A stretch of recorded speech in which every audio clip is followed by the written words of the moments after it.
Thousands of people clicked at home, in class, everywhere. And the moment they did, it was too late. They didn't download anything. They didn't install any files. They simply opened a web page, and then it appeared. A white screen, black letters, and a simple message. You're an idiot. 3 grinning faces stared at them as laughter began to repeat itself endlessly. An uncomfortable and insistent laugh, as if mocking whoever was on the other side. At first, it seemed like a joke, annoying but harmless, until you tried to close it. In that instant, everything spiraled out of control. One window became 10, 10 became 100, and in a matter of seconds, the screen was completely saturated. Every click worsened the situation. Every attempt to close the browser made everything multiply even more, as if the computer had stopped obeying. The system began to crash, the mouse stopped responding, and the only constant was that endless laughter. It wasn't just a web page, it was a trap designed to ensnare you, drive you to despair, and ridicule you. For years, this site spread across the internet through messages, emails, and forums. Links that seemed harmless but concealed the same chaos. Everyone warned about it, everyone knew the risk, and yet, curiosity always won out. Hundreds of thousands of people fell into the same trap time and time again.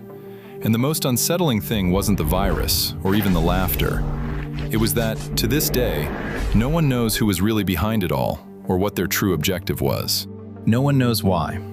A website that marked an entire generation, not for what it did, but for how it did it. This is the mystery of You're an Idiot. In the early 2000s, the internet was a completely different place, with no Wi-Fi in most homes and slow modem connections that filled the room with strange noises. You'd connect with browsers like Internet Explorer and encounter chaotic pages, garish colors, jumbled text, but also the feeling that everything was new, limitless, impossible to control. In that world dominated by curiosity, but also by a lack of knowledge, the first viruses began to appear, taking advantage of something very simple: people. Messages like "I love you" would arrive from known contacts, arousing enough curiosity to open them, and in seconds the system would be compromised, spreading uncontrollably. Others, like Melissa, turned your own email into a machine for mass infection, automatically forwarding themselves and crashing everything in their path. And then there were the Trojans, disguised as songs, games, or images, waiting for someone to trust them enough to open them and, unknowingly, grant them full access. It was an internet without clear rules, without real protection, where danger didn't always seem like danger. And precisely for that reason, it was much more effective. And amidst all that digital chaos, something different appeared. It wasn't trying to steal your data, it wasn't trying to hide, it wasn't trying to go unnoticed. It simply appeared on your screen, pointed at you, and laughed. You're an idiot.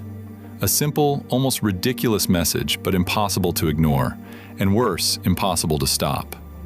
It emerged at a time when no one imagined that a simple web page could crash your system.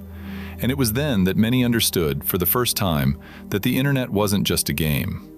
Before becoming famous, it had another name: Office. An early version that began circulating around 2002, although its true origin remains a mystery. There's no clear starting point, only blurry traces, old forums, conflicting theories, and links that no longer exist. Some claim it was hidden on suspicious websites, camouflaged among random content, waiting for someone to open it. The few technical records link it to a file detected as a JS/Office Trojan, but even that information is incomplete, as if part of its history has been lost forever. And the strangest thing is that, at first, nobody paid any attention to it. It existed, yes, but it went unnoticed, until months later when it reappeared, this time under a much more provocative domain: youdon'tknown.org. That's when everything changed. The page automatically executed a file that didn't ask for permission, didn't warn you, it simply activated. Black screen, white text, a direct phrase: "You're an idiot." And at that moment, without realizing it, you were completely trapped. And 3 smiling, almost childlike faces stared at you. But that wasn't the worst of it. The truly dangerous part came next. You tried to close the page, and you simply couldn't. Every time you tried, it reappeared. You closed one tab, and several more opened. In a matter of seconds, the browser would fill with uncontrolled windows until the system completely crashed. And all this without downloading a single thing. It was a trap disguised as a joke, a virus that didn't even try to hide. From the start, it told you, "You're an idiot." And if you decided to click, you'd find out for yourself.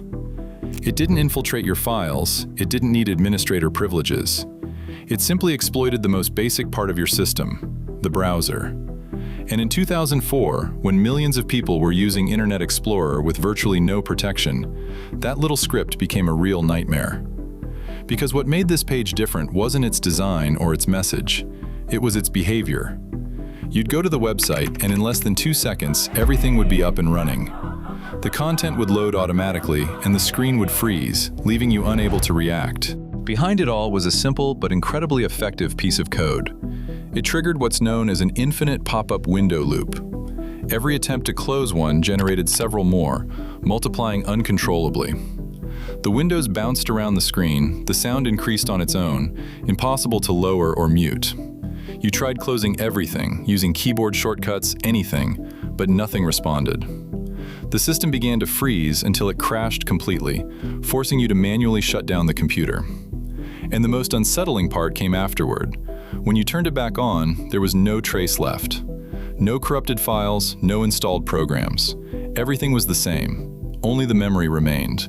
And the question, how could a simple website do all that without downloading anything? The answer lay in technologies like JavaScript, which at that time were beginning to demonstrate just how powerful and dangerous they could be. This included things as simple as moving elements on the screen until they became an unstoppable nightmare. The second key component was Flash Player, a very popular tool at the time, used for games, animations, and interactive websites. The game You Are an Idiot used Flash for everything visual. The smiley faces, the flashing lights, the constant message, and above all, that repetitive laugh that drove you to despair. But what was truly dangerous wasn't what you saw, but what was happening behind the scenes. While Flash distracted you, JavaScript did the dirty work. Without warning, without asking permission, it started opening windows one after another, 6 new ones for every attempt to close one. There was no pause, no limit. In seconds, the screen was completely full and the system began to crash. And this worked especially well for one reason. The computers of that era simply weren't built to handle it. In the early 2000s, most PCs had less than 512 megabytes of RAM. That was a bare minimum compared to any device today. Memory is what allows you to run multiple tasks simultaneously, and when it's full, everything grinds to a halt. That's precisely what this virus exploited. It didn't need to physically enter your system, it simply overloaded it from within, using your own browser against you. Today you can open multiple tabs, watch videos, and run programs at the same time. But before, with just a couple of windows open, the system would already start to slow down. Internet Explorer 5 and 6 also had serious flaws. They didn't block pop-ups, they didn't limit processes, and they didn't offer any real protection. So when the page started multiplying, the processor became overloaded, memory usage skyrocketed, and everything crashed in a matter of seconds. Some computers crashed completely, others restarted without warning, and the oldest ones simply couldn't handle it. Technically, it was a simple attack, but at the perfect time. It didn't need installation, it didn't need to hide, it simply exploited a massive vulnerability. And then, on April 16, 2004, everything changed. A new website dedicated exclusively to it appeared, and that's when the phenomenon spread worldwide. A new website dedicated to virusI.org was created, a straightforward and simple name, but impossible to forget. Behind that domain was a public registry entry with a name, Andrew Regner. And that was it. There was no backstory, no face, no explanation. Just a small footprint in the middle of something that was already growing out of control. That page was, in essence, a reflection of what already existed. The same script, the same behavior, the same trap. But this time with something different, visibility.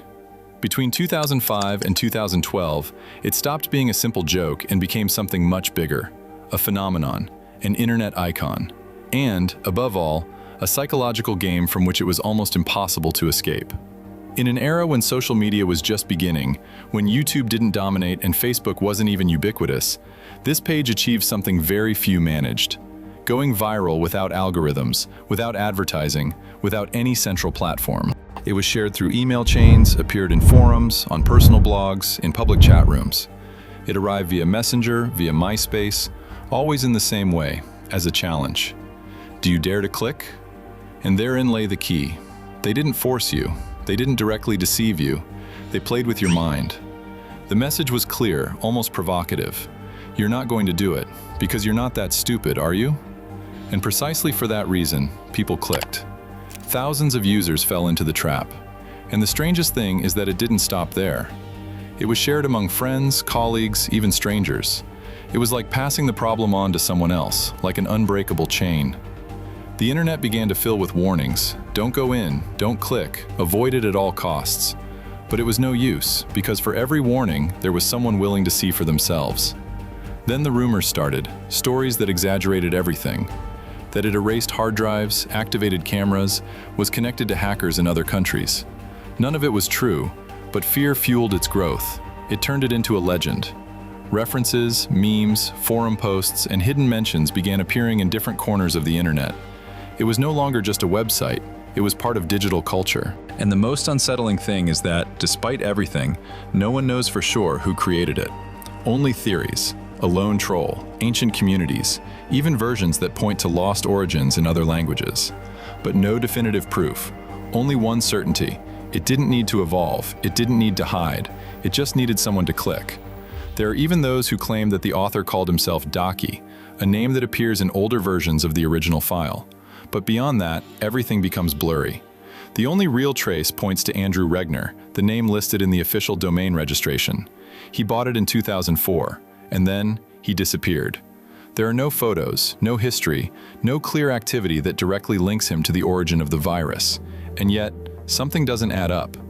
Because back then, cloning a website wasn't as easy as it is today.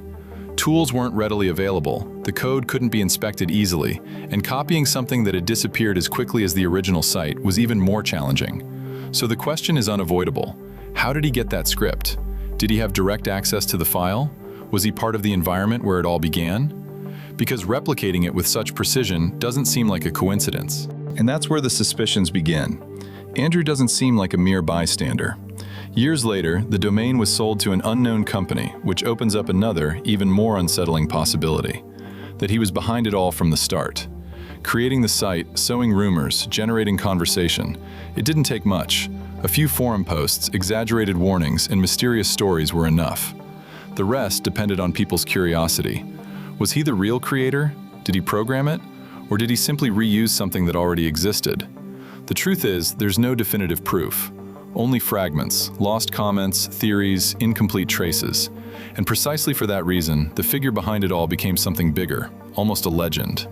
A faceless digital ghost without a clear identity, someone who wasn't looking for money or recognition, just to leave his mark. And he succeeded. Over time, the original page disappeared. The code stopped working, Flash was removed, and modern browsers blocked that kind of behavior.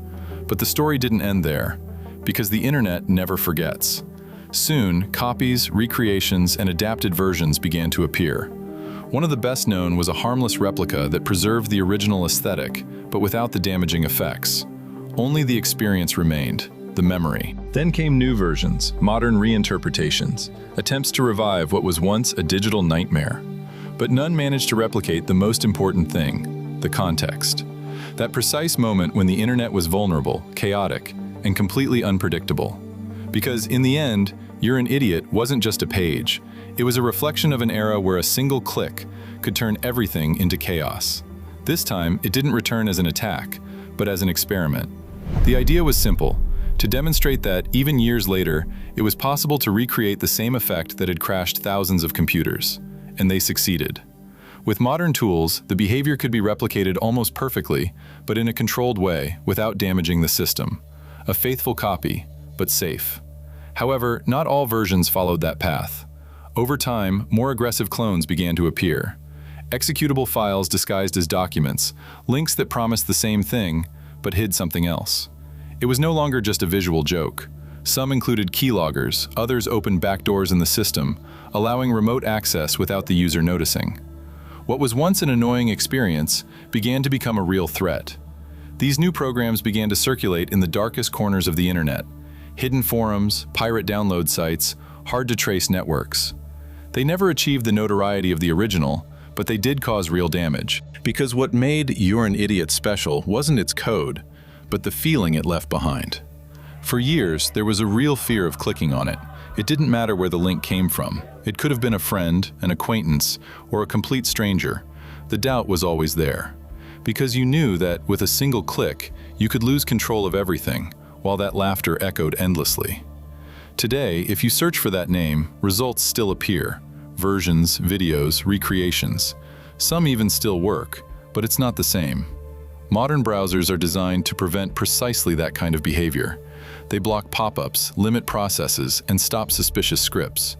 What was once uncontrollable now barely generates a warning. As an attack, it's dead. But the idea isn't, because technology keeps advancing. Today, with current tools, anyone can generate code, automate behaviors, and create complex experiences in a matter of minutes. And although systems are more secure, human curiosity remains intact. There will always be someone willing to try, to click, to see for themselves. And that's the key point. It was never just a virus. It didn't steal data, it didn't destroy systems, it simply presented you with an absurd situation and laughed at you. It was a provocation, a test of just how easily we react without thinking, and it worked. Thousands of people fell for it. It didn't matter if you were an expert or a beginner. Everyone reacted the same way to the unknown. And then a question remains, one that goes beyond code, the screen, or even the internet. Who is the real idiot? The one who created it? The one who clicked? Or the system that allowed its existence? Because the internet is still full of things that seem harmless, until it's too late.